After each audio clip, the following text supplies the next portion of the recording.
পবিত্র ঈদুল আজহাকে সামনে রেখে কুমিল্লার লাকসামের কামার পাড়াগুলোতে চলছে কর্মব্যস্ততা।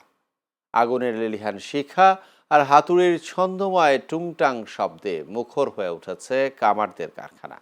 পশু কোরবানির জন্য প্রয়োজনীয় দা, ছুরি, চাপাতি ও বটি তৈরিতে দিনরাত এক করে কাজ করছেন স্থানীয় কর্মকাররা।